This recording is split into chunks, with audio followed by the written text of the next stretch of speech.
Hello everybody and welcome to episode 6 of how to build a temporary home recording studio. We are currently in the live room and behind me you can see some of the acoustic panels that we've made. Now they're great at keeping down reflection, they're great at keeping out outside noise, but they're brilliant at stopping the light, which is why everything looks a bit yellow. But no worries, because I have made this. My eyes!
Well, there we have the new lights, so hopefully you can see me, the sun installed, the cloud installed, and the position of the drum kit worked out.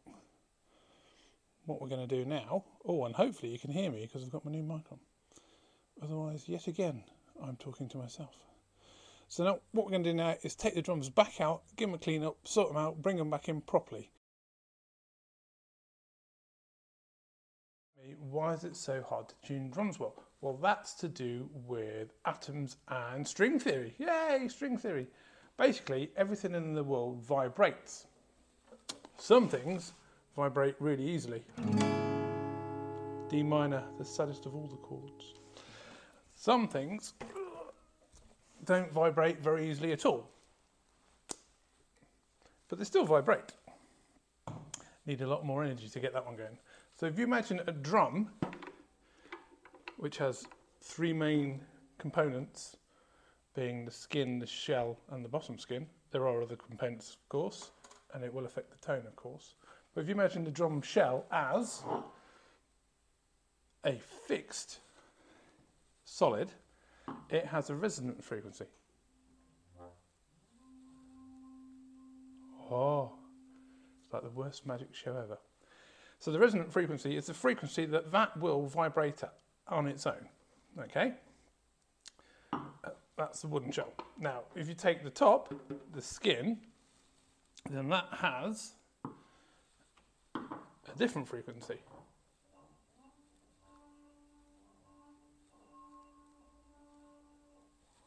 Harder than it looks, this. So there you go. Two tones. Now it also has a bottom skin. So we've got the top skin, the shell, and the bottom skin. Now, these of course can be tuned, making them higher or lower. There we go. So let's make the bottom skin lower than the top skin.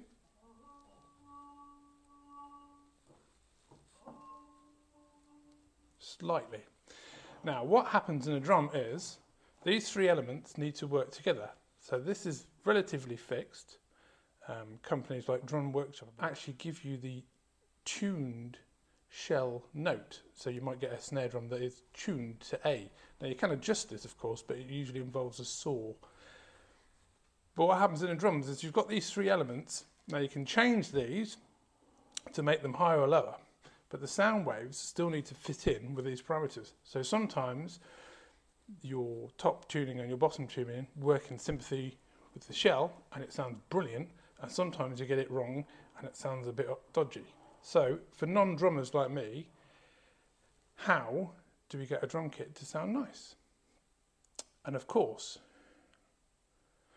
you can always change the type of skin that's on the top of the drum, so from 2-ply to mylar, and then that will sound different again. So, blending these elements is how you tune drums. Now, this is my drum. There are many like it, but this one is mine. If you're in the percussion section of a concert orchestra, you may want to tune your snare drum to A, 440 Hertz. Should you tune your drums to a note? Well, it's entirely up to you and is entirely dependent on what you're doing. I am not skilled enough to tune a drum to a note and then keep it in tune for days on end when recording. So we are going to cheat. So there's a few ways that you can tune drums easily if you're a beginner and you don't have any special kit. Number one, using a drum key. So you have your little lugs there. You can just put those in, finger tight as you can do them up, and then a little push down on the top, and then you can turn 180 degrees, one revolution like that, turn, and if you do that in a star pattern, what you'll end up with is an even tension or thereabouts, okay, which will give you a good starting point. Perfect. If you've got loads and loads and loads of drums to do like me, then you can use a drill. Now, be very careful, because not all drills are created evenly.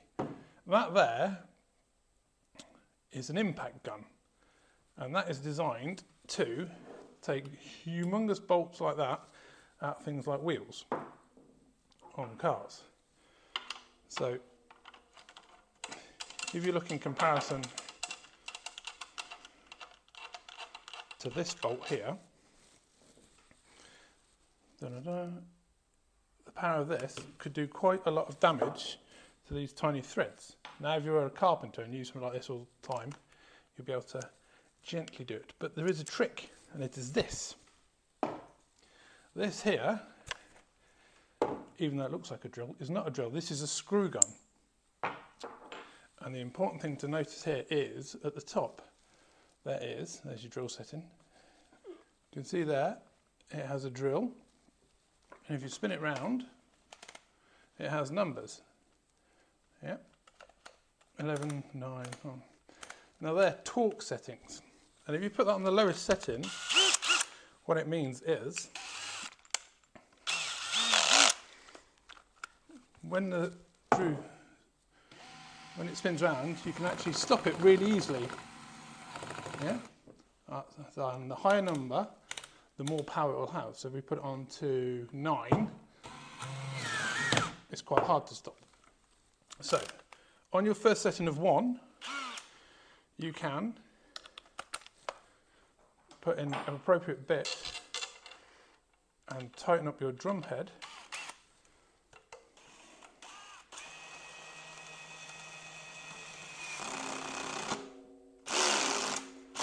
until you can tighten it no more. Now, how tight is that, you ask? So with a key, you could check to see how much strength you need to turn it again.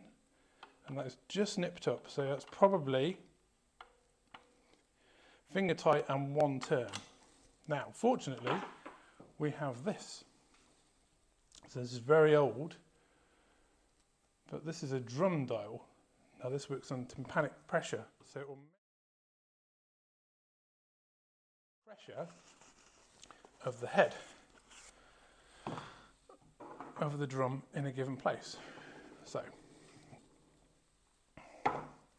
this is the bolt we just tightened up, and this will tell us how much pressure we applied, and that just happens to be 77. Now, when you buy one of these, I got mine from a local internet auction site. It comes with a chart, and what you can do is you measure the depth of your drum and then your head size, and it will give you a reading for the type of head you've got. So this is a 2-ply head, so I need a tympanic pressure of 77. So what I've done is I've written 77 on the top, so I know what it is, and also the bottom head is different, and this is 70. So I've been round and talked these up already. If I put that on there, that should say, he says without checking first, around 70. Can you see? Can you focus? Yeah, there you go. And what you can do is, with these readings, you go around your drums and you put the little marker next to each lug, and that will give you an even pressure. Now, we are currently in the far end of the dining room, so we don't know how this drum kit is going to sound, hello, with all the other drums together. So will this make the snare vibrate, or will it work nicely with the other toms, and will it work nicely in the room? But what it does do is give us a starting point. So I know that this is tuned to 77, so if we go and record the kit in a couple of weeks and it's too high, it's too low, I could drop it a couple or bring it up a couple. Now, one important thing is this drum's actually broken. This is a thing called a bearing edge, which I'm sure you will know, and that is the wooden edge around the drum. Now, when you put new heads on, it's important to clean this to make sure there's no troughs or dips, because that will affect the tuning, as I can now unfortunately demonstrate. So if you look at the underneath, you'll see the distance between the wood, just in there, is closer there than there. There's more of a gap. It's quite hard to see, but we can demonstrate that with the dial.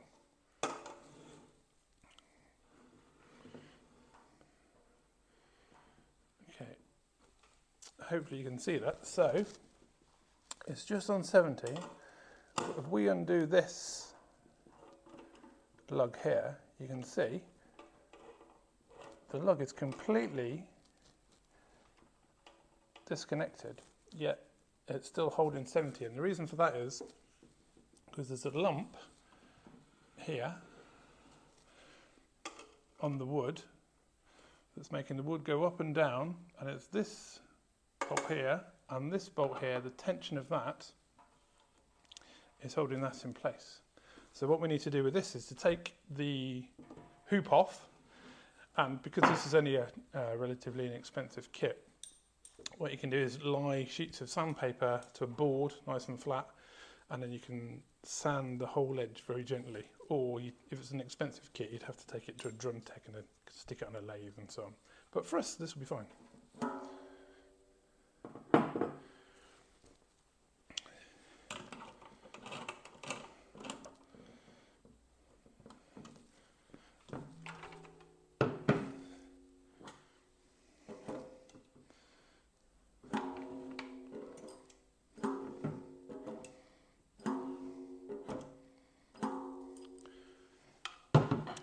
Now, of course, if you're a professional experienced drummer, you can tune it by sound. So that's slightly high.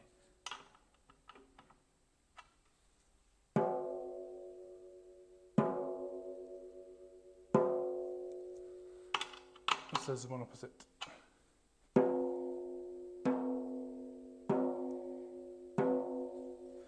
There you go. That is now in tune with itself. What the actual pitch of that is, I have no idea. So I could go and check it with my tuner once it's in the studio, and then we can adjust to taste. Right, let's set up a drum kit.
Okay, there you have the completed drum kit. Let's go for a quick tour.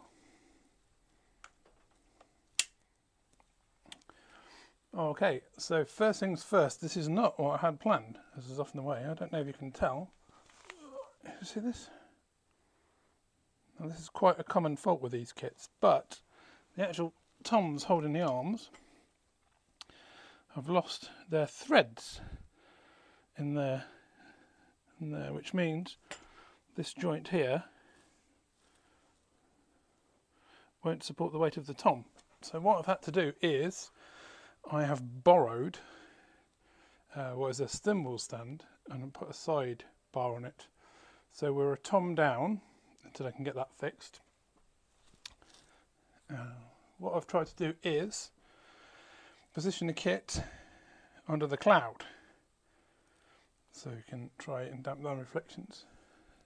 I've also left a couple of the other toms off. One is just a completely different make altogether.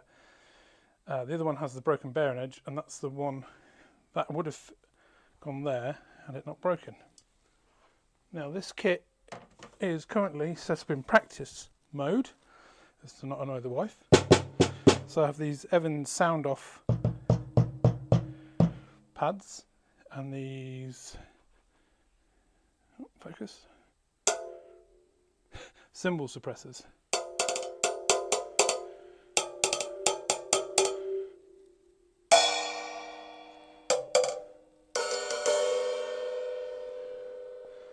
There we go. So the next thing we need to do is to sort out the microphones, and we'll do that now. So we're on wobbly cam again. These are the microphones that we will be using for the drum kit. These are the ones we have, so this is what we'll be using. It'd be nice to save up and get some Coles 4038s and some Neve 1073 preamps, but that's not going to be possible at the minute. So for the kick in, we will use a Beta 91A boundary mic. Now that has a corresponding pillow in the kick drum it sits on, I can show in a minute. For the kick out, we will use, focus, use that, the Shure, oh, if you can't see it, it's a 52A Beta, large diaphragm mic. Snare top and snare bottom, we should probably use SM57s. For the toms, we have these brilliant mics actually. So this is a PGA 56. You see that? And the thing that's great about this is they have these clips. And what those clips mean is you can actually mount it like that onto the tom, and it means you use less stands. What I might try and do actually is to dismantle that clip for the two toms that we're not using and wonder if I can use it on the snare as well, even less stands. Now, all is not what it seems in the world of microphones. So this Podcaster SM57 is what we're going to use for the hi-hat, although we might not need it. This here, which looks like a 7B, I actually think might not be made by the Shure company, and indeed made by somebody else who was pretending they were the Shure company, because it's really, really noisy, and Shure mics are pretty indestructible. And then for the overheads, we've got two choices. So we've got these Pensamex Fostex MC10. Now they came with free with a Fostex FR2, I think it was, just like a field location recording kit, hence the socks on the end that we probably don't need, pop shields. And we have these. Now these were going to be an XY pair, so we could do a comparison of different types of overheads. And they are STC10s. Now currently one of those is really, really noisy as well, so we'll test those. You can actually unscrew the capsules at the end, and then you could swap them over onto the other mic to see if the mic's at fault or the capsule's at fault, or sometimes they're just dirty. And then we should also be using some earplugs, because we do not want tinnitus. Okay, let's connect that lot.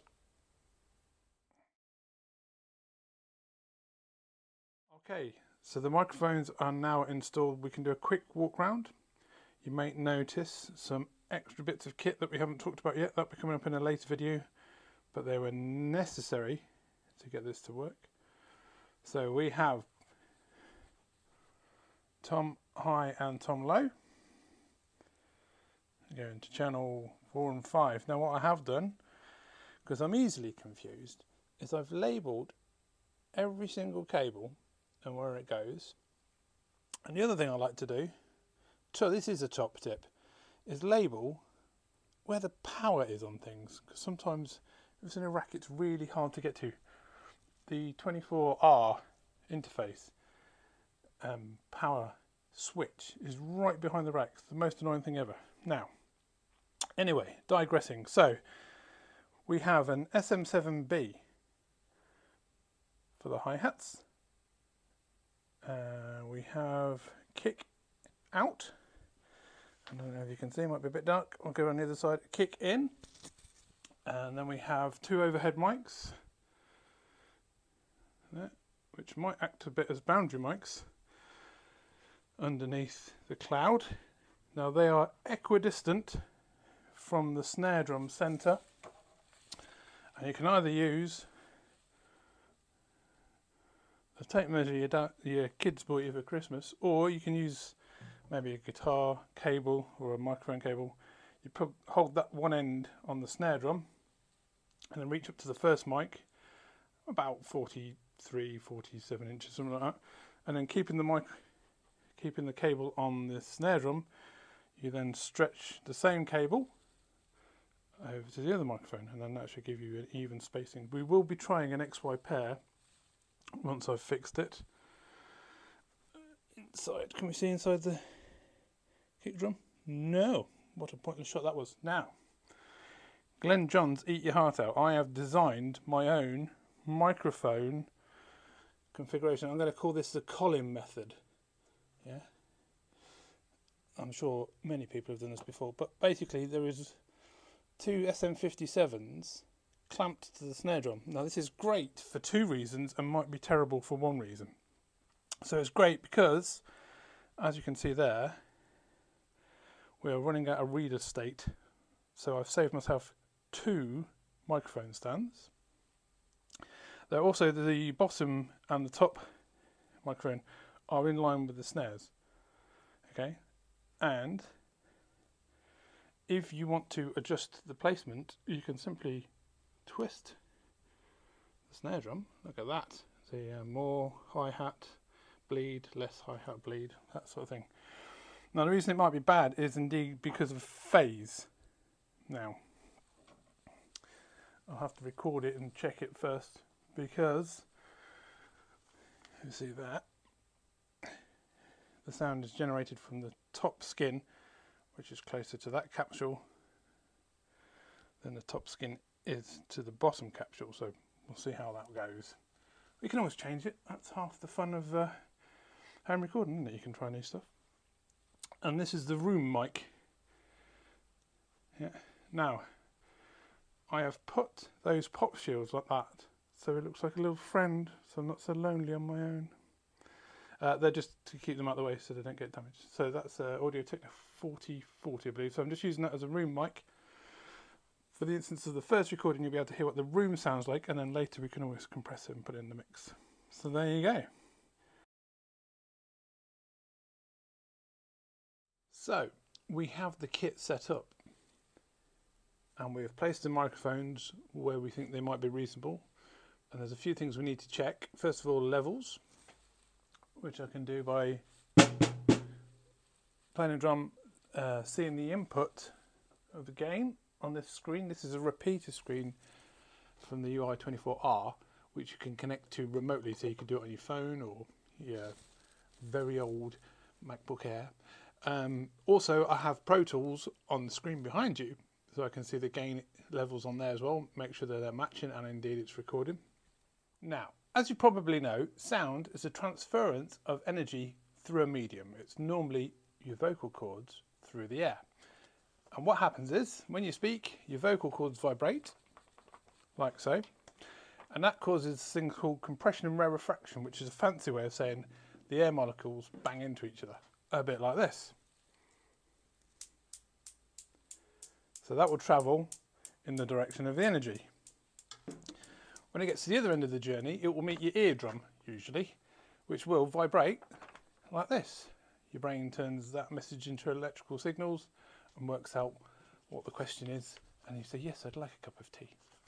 So, vocal cords, eardrums. When it comes to drums, it's a similar thing. So we have a vibrating surface, compressions and rarefactions, and then it comes eventually to a mechanical ear, which in this case is a microphone.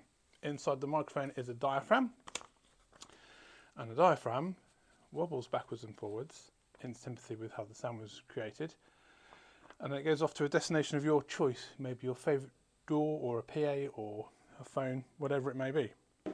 Now, in terms of drums and microphones and phase, the thing to remember is the direction that the sound hits the microphone first will dictate the direction of the capsule inside, and you can get a +1, and then when it comes back you get a -1, and all is well.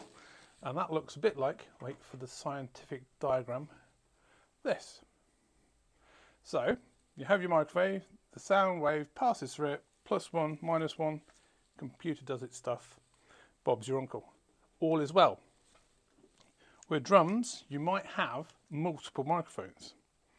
So here's one I made earlier. So there, 2 microphones on the drums, same thing happens, the sound wave comes across, picks it up, no problem. Phase occurs when the microphones are in different positions. So for example, like that. Now, when the sound wave comes again, you'll see you've got +1 on the first microphone, and then +1 on the second microphone, but the first microphone has now got -1. Now +1 and -1 equals 0. And this is where you get the strange phasing effect. Now this is a pure sine tone drawing. Drums are obviously quite complicated with overtones and things like that. So one of the first things we need to do is to play the kit, and then we need to listen back to hear if there's any phasing. Now if you can't necessarily hear the phasing, you can always zoom in on your favourite DAW and you'll be able to see the waveform going up and down. They should all be pointing generally in the same direction, as this demonstrates. So one way to help you understand what's happening with sound waves is to visualize it. Now this here is a hula hoop from my own private collection. And if you go onto the internet and look up things like acoustic panels, they will talk about the quarter wavelength. Now why is that important? Well, we now have a wavelength. This here is half a wavelength, meaning this here is a quarter wavelength. And the reason a quarter is important is because it contains the most stored energy, as I will demonstrate. Lots of energy there. Come further around the sound wave, not so much energy. Now, when you're micing up drums, but anything really, you might notice people moving their microphones in and out of the kick drum. Now you may find that when you move your microphone, the sweet spot just happens to coincide with the quarter wavelength, because that's where the most potential energy is stored. Top tip. Right, got to go to hula hoop practice.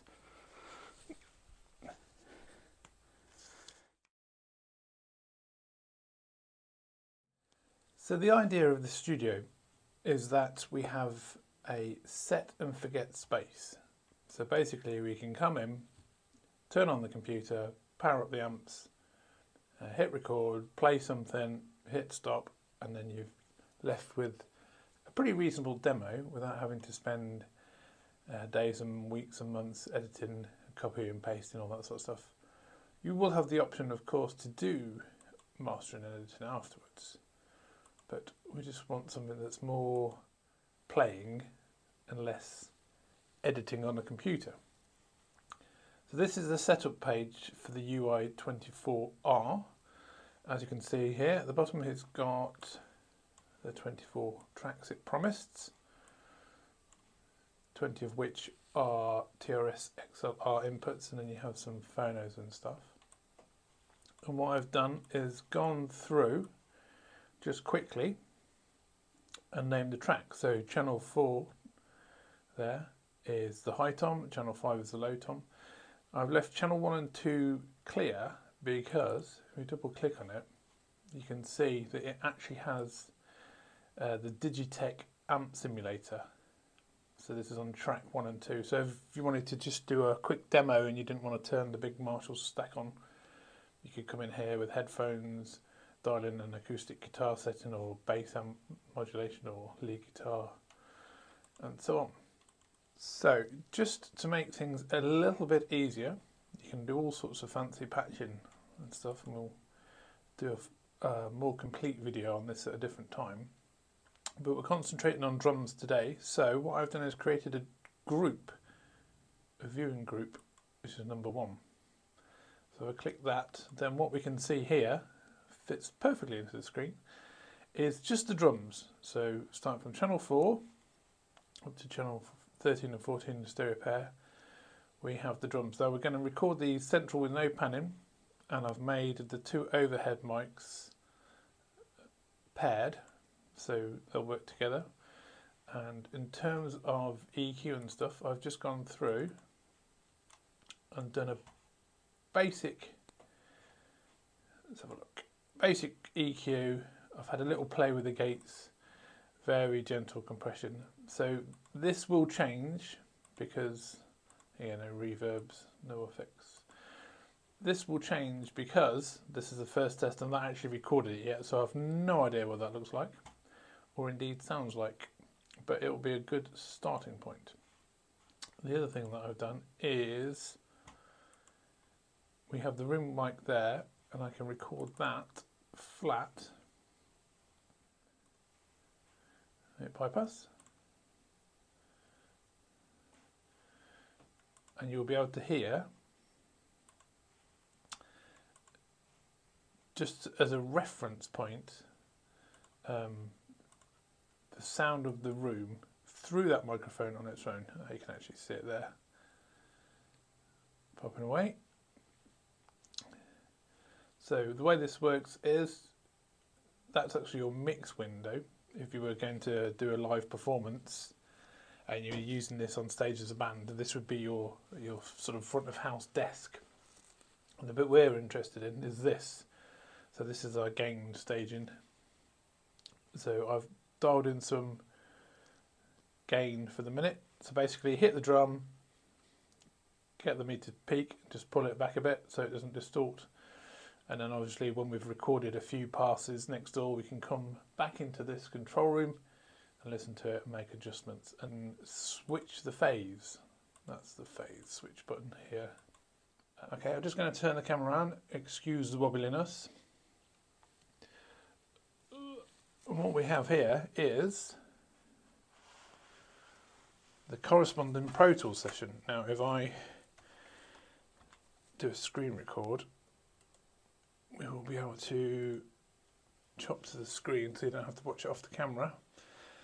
And what we want to do here is to build a template. So this is called 97% Fire Studio version 1. So this is a clean, empty template, nothing in it other than a click, which it loads itself. And we'll build the track list to match the interface.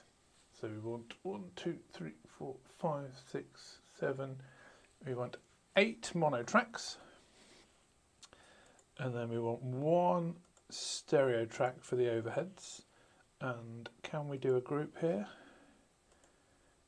Routing folder, yes. So we can do 1 routing folder, and we'll call that drums.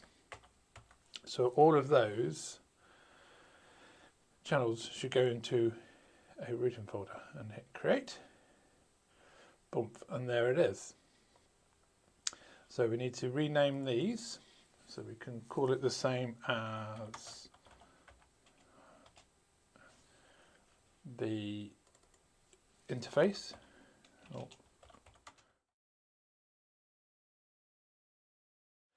Okay, and then they go through this drum routing folder. Now, I've done a line list here, so you can see what's what. Now, on the interface, channel 1 is channel 11, which is helpful. So what we need to do now is assign the inputs. So hi-hat channel 1, we need to be interface channel 11. Okay, so that's the inputs. Now we want to connect the outputs, and what we can do first, a new group, we'll connect drums,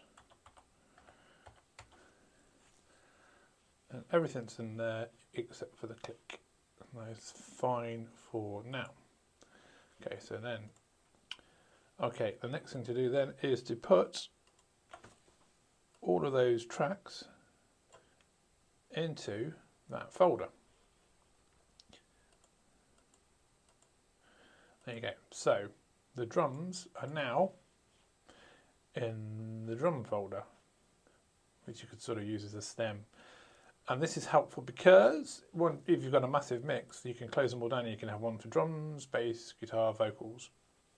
Once the levels are all set, you can also have process in here rather than blowing your computer up, using up all the CPU, things like that. Now, in terms of panning, we're going to just roughly, bearing in mind we haven't played a single thing yet, so we don't know what it sounds like.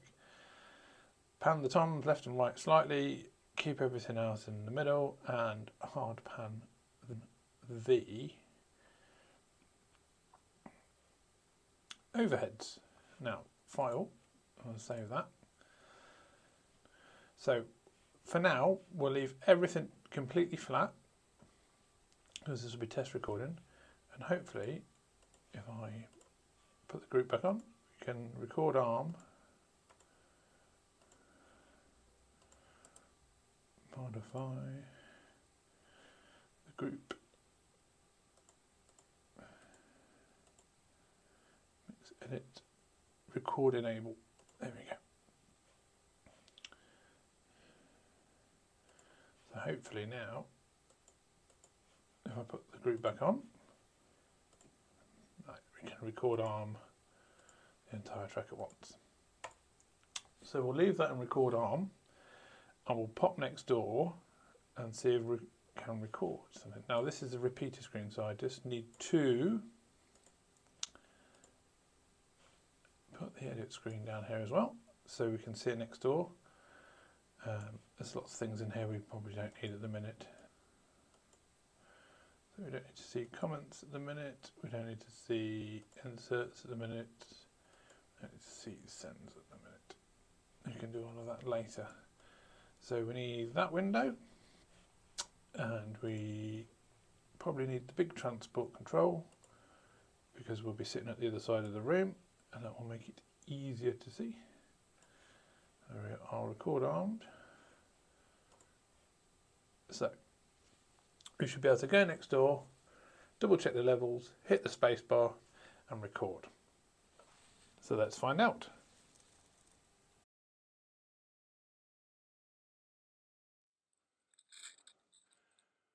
So this is the official and honest first test, which might go terribly wrong. What we're going to do is I'll play each drum individually first, just to check the levels, which you should be able to see on that screen, which I'm hopefully screen recording.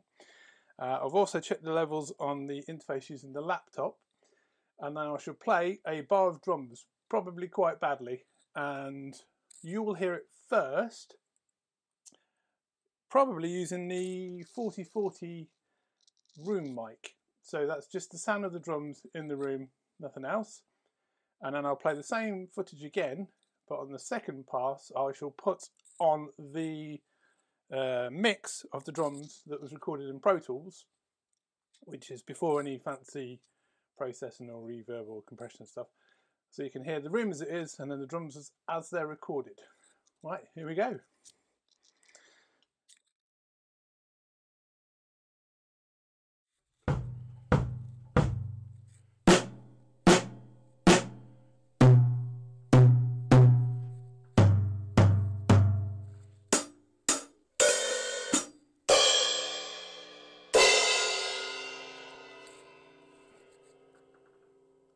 So that is a signal on every channel. Yep, right.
And hit stop. I know, hard to believe I'm not a professional drummer. My friend Matthew is though, he should really come here one weekend.